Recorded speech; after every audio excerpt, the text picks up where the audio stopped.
But if you look at it from the second story point of view, so as soon as you make the right choice, there is a second C that follows, which is known as challenges. Every person who has made the right choice goes through challenges. You cannot make the right choice and not go through challenges in life. Choices that we make is like exercising.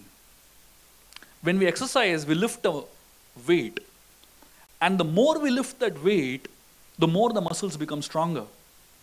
Similarly, every time we make the right choice, we strengthen what is known as the choice muscles.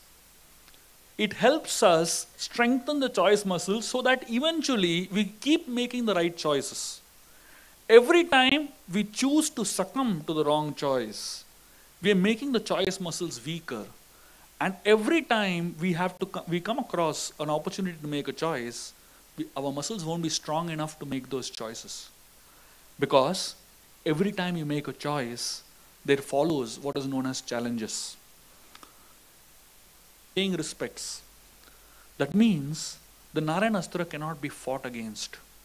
The Narayanastra, the only way you deal with Narayanastra is by surrendering. There are many problems in life that are like the Narayanastra. When you come across such a problem, how do you deal with it? All problems in life are not meant to be fought. There are some problems that are meant to be tolerated, and there are some problems that are meant to be dealt with humility. Most people feel when you come across problems in life, I can fight it. You don't have to fight all problems. Humility is about knowing which problem to fight and which problem to surrender to. Most people feel I can fight with every problem and solve every problem. Actually, the fact is, some problems are so complicated like the Narayanastra that you have to learn to surrender to them. And therefore, what is the most important quality that is required in life is the quality of humility. When someone in the entire world, in the entire arena literally, and Yudhishthir chose to offer the respect to Krishna.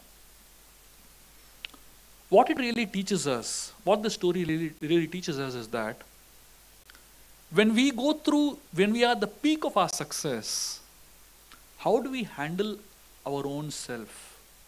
Most people, when they are extremely successful, they become so arrogant. People don't know what to do when there is too much happiness. I often give this example of cricket matches. When India-Pakistan match happens, whenever India wins, people become so mad in India. People become so crazy with happiness. They don't know what to do. And in fact, that night, the greatest amount of crime happens in the country.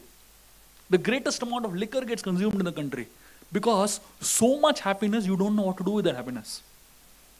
And therefore, it is explained that a person who is successful, the way we deal with that success is by adopting the quality of humility. What is coping with success? We understand that my ability is not the reason for me to be successful. It is explained, there is a very interesting saying that says that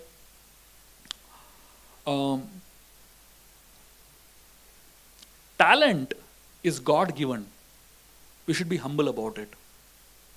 Fame is man-given. We should be grateful about it. And arrogance or egotism is self-given. We should be careful about it.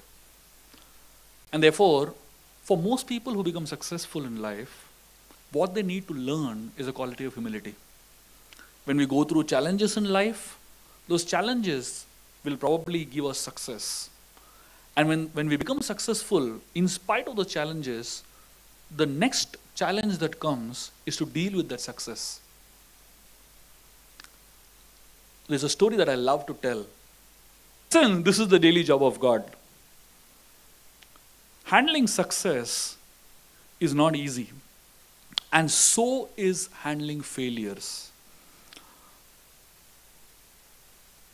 In the Mahabharata, we find two stories. I'll tell